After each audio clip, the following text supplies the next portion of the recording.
नमस्कार बंधुगण।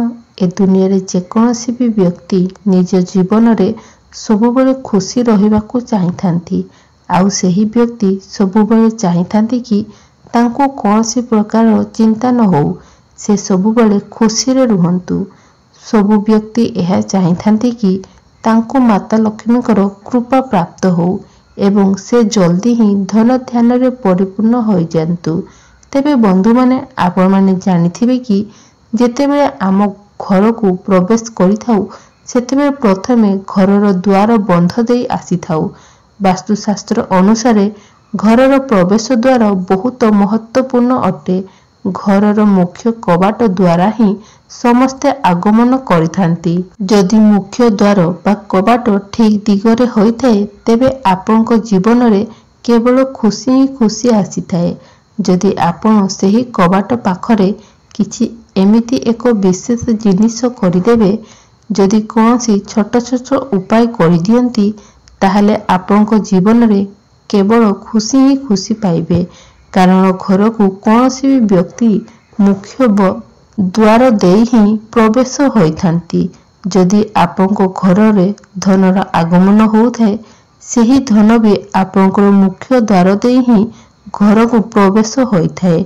मुख्य द्वार रे किछि विशेष कार्य करा जाए, जहा द्वारा माता लक्ष्मी घर को स्थायी रूप रे घर को आगमन करिथांती एवं आपन को धन ध्यान रे परिपूर्ण होबाकू केही भी रोकी पारिबे नाही। वास्तुशास्त्र अनुसार घरर मुख्य द्वार बा कबाट बहुत महत्वपूर्ण होइथाए। तेबे आजी आपण मानकू एक प्रकारर उपाय कहिबू, जहा आपण एही उपायटी करिले आपण को सुख शांति समृद्धि एवं ऐश्वर्यर सबु किछि आपण को प्राप्ति हबो। ताहाले समस्तंकर स्वप्न थाए कि से केमिति खुशी रे रहिबे। सेही स्वप्न पूर्ण करिया पई प्रत्येक व्यक्ति कठोर परिश्रम मध्य करिथांती। वास्तुशास्त्र अनुसार घरर मुख्य द्वार दुई मुखिया हेबा दरकार।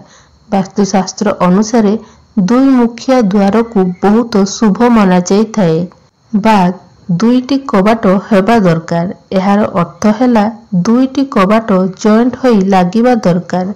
गोटिए कबाट केबे भी मुख्य द्वार रे लगाइबे नाही।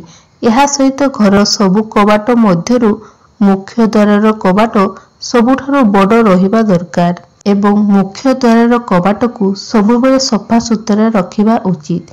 तेबे बंधु माने चलंतु जानिबा सही विशेष कथा बा सही विशेष उपायटी कौन, जहा मुख्य द्वार पाखरे करिबा द्वारा विशेष फल एवं लाभ मिलिथाए। तेबे प्रथमे सकाळु उठिबा परे जेतेबेले कबाट खोलिथांती सेतेबेले सही समय रे किछि एमिति उपाय अछि जहा आपन को करिबा उचित। जदि एहा आपन करि देई थांती ताहाले आपन को धन ध्यान हेबारे केही भी रोकी पारिबे नाही। हो बंधु माने एहा सुनी आपण मन को आश्चर्य लागुथाई पारे, किंतु एहा सत्य अटे। जदि आपण एही नियम को पालन करिवे ताहाले आपण को अपार धन संपत्तिर मालिक बनिबारे आपण को केही भी रोकी पारिबे नाही। तेबे एहा जानिबा पई वीडियो को शेष पर्यंत निहाती देखंतु। ता पूर्वरु आपण माननकु एही वीडियो को गोटे लाइक करी चैनल को निहाती सब्सक्राइब करी नियंतु एवं तळे थिबा कमेंट बॉक्स रे जय मां लक्ष्मी अवश्य लिखंतु। ताहले चलंतु जानिबा सेही विषय रे। तेबे बंधु माने राति रे जेतेबेले आपण सोइथांती बा सोइबाकू जाउथांती सेतेबेले आपण सोइबा पूर्वरु कोन करिवे ना, पूजा करुथबा नटा बा पित्तल ढाळ रे आपण पानी भर्ती करिदेबे। तापर दिन सकाळे जेतेबेले आपण सोइकी उठिथांती तापरे निजर नित्यक्रम सारीला परे सेतेबेले आपण कोन करिवे ना, आपण आपनको घरर मुख्य द्वार बा कबाट पाखकू जाई राति रे रखिथिबा ढाळर पानी को सेही द्वार बा कबाट रे छिंची देबे। आपण जेउ नटारे पानी रखिथिबे सेथिरे जदि आपण गंगा जल अल्प मिसाई देबे ताहाले एहा अत्यंत लाभ मिलिथाए। जदि आपनको पाखरे गंगा जल नाही ताहाले आपण साधारण पानी मध्य छिंची पारिबे। एही उपायटी करिबा द्वारा आपनको घरे नकारात्मक ऊर्जार दूर होता है एवं घर को सुख शांति समृद्धिर आगमन होता है। महालक्ष्मी कृपा मध्य प्राप्त होता है। द्वितीय उपायटी होछि सकाळु जेतेबेले आपण घर को पोछा लगाउ थांती सेतेबेले सही समय रे आपण कोन करिवे ना पानी रे गोटिए चुटकी हळदी और लूण पकाई घर को पोछा लगांतु। बंधु माने पानी रे हळदी एवं लूण पकाई पोछा लगेଇବା द्वारा महालक्ष्मी कृपा सबुबेले आपणको घर उपरे बनी रहिथाए एवं घर को नकारात्मक ऊर्जार विनाश होइथाए। किंतु आउ गोटे कथा मने रखंतु जेतेबेले आपण एही उपायटी करिवे एहा केवल आपण ही जानिबे। एहा जेमिति काहाकू जणाइबे नाही बा एही उपायटी काहाकू आपण कहिबे भी नाही एवं गुरुवार दिन आपण एही उपायटी को करिबे नाही। खास करी गुरुवार दिन घर पोछा लगाइबा उचित नुहे। जदि आपणको घरे अन्य केही काम करूछंती ताहले आपण निजे सेही पानी रे हळदी और लूण पकाई देबे। तृतीय नियमटी होछि जदि आपण घर को केही कला जादू कर देई थांती बा काहार नजर लागि जाई थाए ताहले आपण कोन करिवे ना घरर मुख्य द्वार को झाड़ू लगेଇବା पूर्वरु आपण दुईटी बा जेतेबेले घरर मुख्य द्वार झाड़ू मारिबे ता पूर्वरु 2 बाल्टी पानी ढाली देबे तापरे झाड़ू लगाइबे।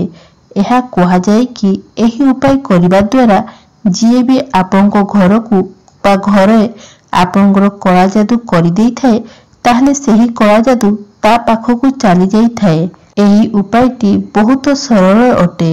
एही उपायटी निहाती आपण अवलंबन करंतु। बंधु माने जदि आपण बहुत उपाय कर सारिछंती उपाय करी करी आपण थकी जाइछंती एहा परे भी आपनको घररू दारिद्रता दूर हो नाही बा गरीबी आपनकर पीछा छाडू न थाए ताहले आपण कोन करिबा उचित।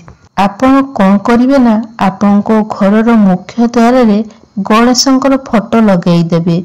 आज्ञा बंधुगण घरर मुख्य द्वार रे गणेशंकर फोटो अवश्य लगांतु किंतु आपनको गोटिए विशेष ध्यान रखिबाकू पड़िबो कि गणेशंकर फोटो बाहर लगाइबे नाही।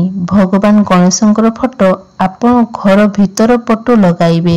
भगवान गणेशंकर मुख घर आड़कू रहिबा उचित एवं भगवान गणेशंकर पिठी बाहर आड़कू रहिबा उचित। कुहा जाई अछि कि भगवान गणेशंकर पिठी रे दारिद्रतार निवास होइथाए सेतिपई भगवान गणेशंकर फोटो जेते बेले भी लगाइबे ताहले एही प्रकार लगाइबा उचित।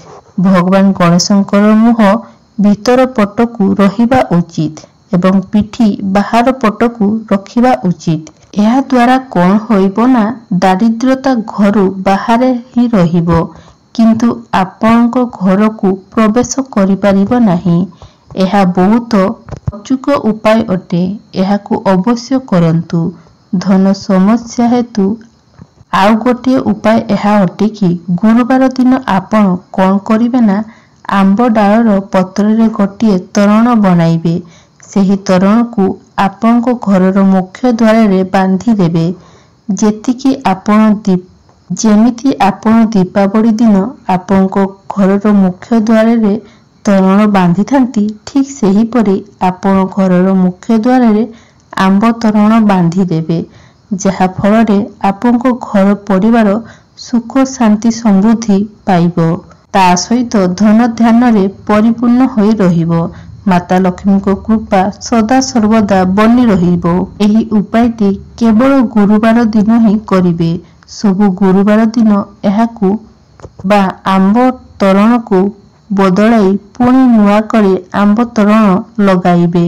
तेबे बंधु माने एही सबु उपाय निश्चय करंतु। देखिबे आपनकू 100% निश्चय फल प्राप्ति हबो।